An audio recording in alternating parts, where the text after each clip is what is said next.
guddi alxamis jàpp àjjuma ji ñu weesu ki nga xam ne moo di Israël dafa amal ay attaque fële ca Iran opération bi mu ngi ko tuddee Lion Rising opération bi attaqué li nga xam ne mooy haut responsable yi nga xam ne moom mooy les autorités iraniennes ba mu jural leen ay yàqu-yàqu yu bëri waaye aussi ay pertes en vies humaines yoo xam ni lu importante la lan moo sabab boobule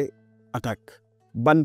njeexital la mën a am dans la paix mondiale et dans la configuration géopolitique actuelle tey jàngatu bés bi ci loolu la nar a wax.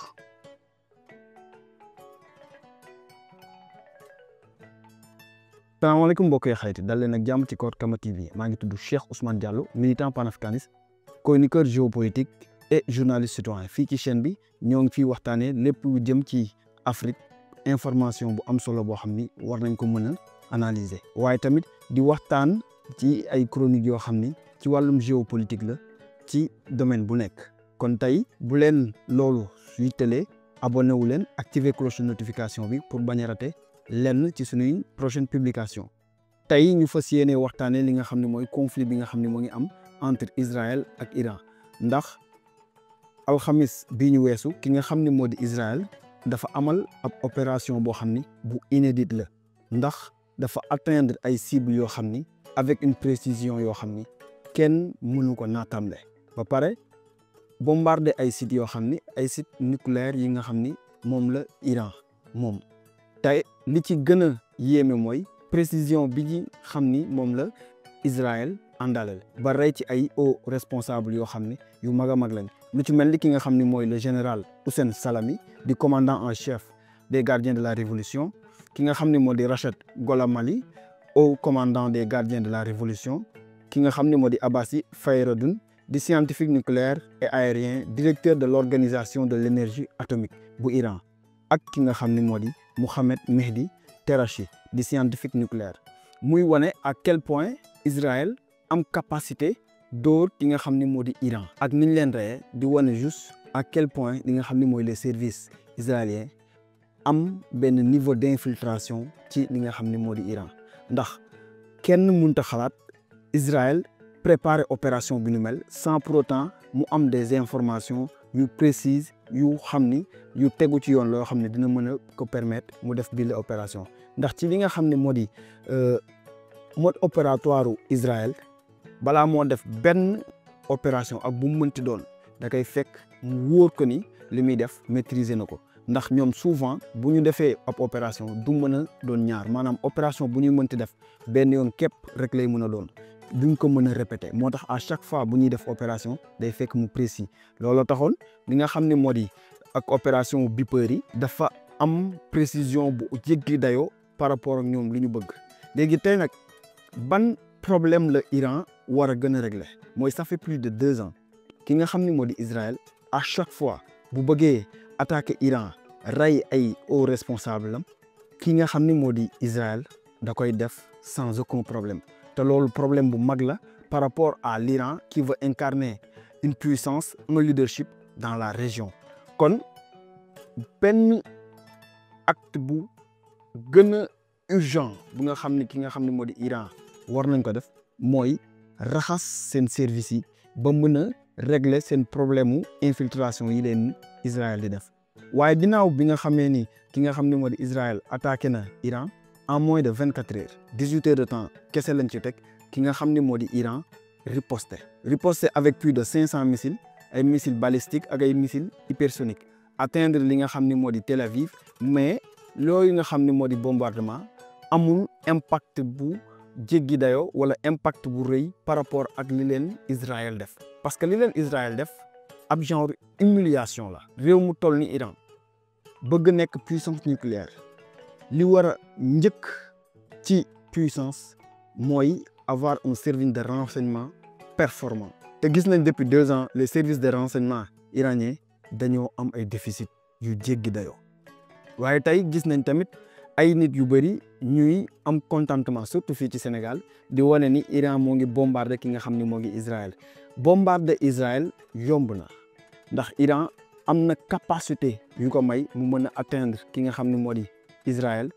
heure bu mu ko neexee ci temps bu mu ko neexee kon loolu du problème waaye bombardement yooyu est-ce que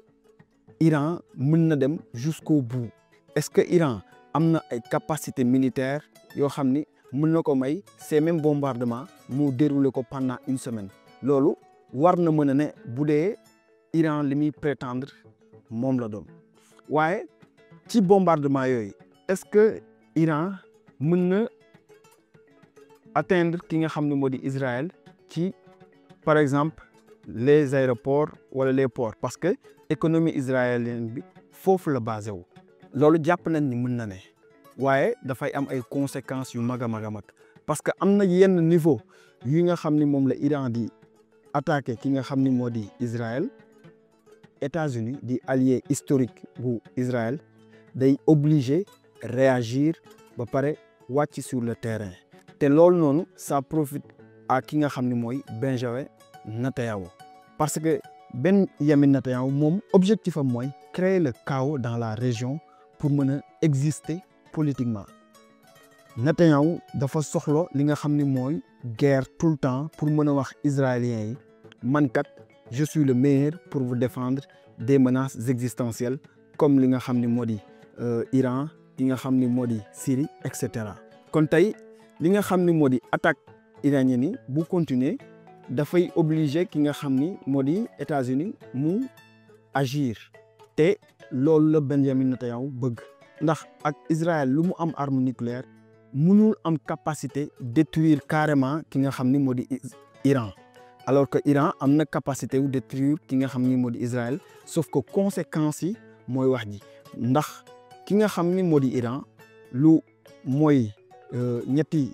ay bés yi ci ginnaaw ki nga xam ni moo di Russie daf leen a proposé woon ab alliance militaire boo xam ni dañuy am une défense mutuelle comme alliance bi ñu signé comme alliance bu Russie signé ak li nga xam ni moo di Corée du Nord waaye les autorités iraniennes ñoom dañoo préféré ne bokkuñu alliance boobu parce que da leen di privé seen indépendance seen souveraineté totale muy erreur bu mag ci li ma jàpp ndax boo nekkee ci ab situation boo xam ne yow t'as des menaces permanentes yoo xam ni mën nañ la atteindre à tout moment mieux vaut chercher une alliance boo xam ni dina la mën a permettre d'abord nga dissuader li nga xam ni mooy tes ennemis ñu mën la attaquer tout en continuant à progresser vers l'arme nucléaire et beneen bi mooy ñu ci bëri dañuy wax ni ki nga xam ni moo di Benjamin Netanyahu ci attaque bi moom ci doon viser wu ralentir li nga xam ni mooy le programme nucléaire bu Iran loolu il faut ñu xam ni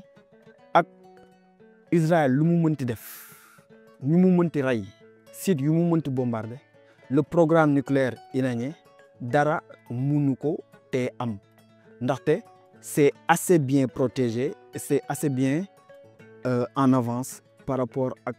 li ñu bëgg kon tey li nga xam ni moo di programme nucléaire iranien boobu kenn mënu ko tee aboutir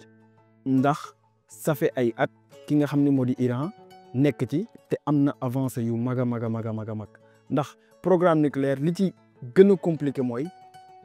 arriver à enrichir li nga xam ni mooy uranium bi te je pense que loolu Iran am na ay scientifique yu ko permettre mu def ko ba mën a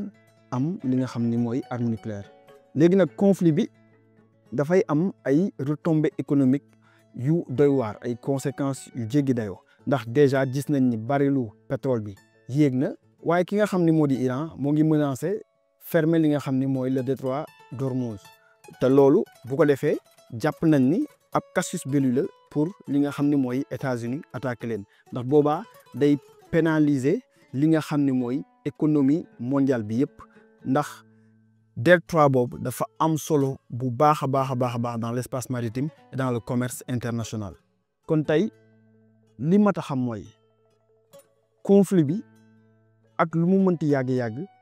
ki nga xam ni moo di Benjamin Netanyahu lay profiter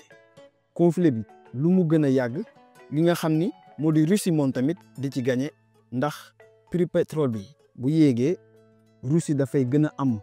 ay entrées d'argent yoo xam ne dina mën a tax mu financer li nga xam ni mooy guerre bi en Ukraine ba pare li nga xam ni moo di conflit bi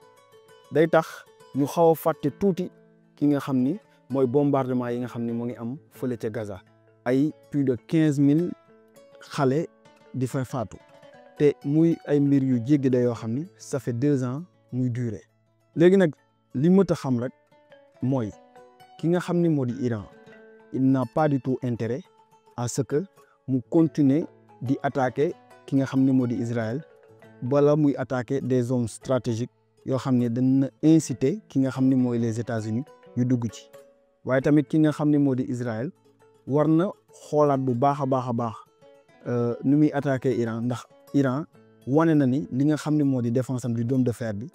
mun na ko teggi nu mu ko neexee te du barrière ci moom fi ñu jeexlee rek mooy ci situation bi ñun africains yi dañ ci war a am ab jàngat bu rëy surtout les états du Sahel muy AES faw ñu xam ni li gën a urgent pour suñu réew yi du ay question de d'économie extra mais ce sont des questions militaires il faut que ñun les pays africains ñu daw wuti ji ay armement il faut que ñu former ay ingénieurs pour ñu mën a ñu jëmle fële ci xam ni moo di arme nucléaire parce que lépp luy ressource loo xam ni mën nañ ko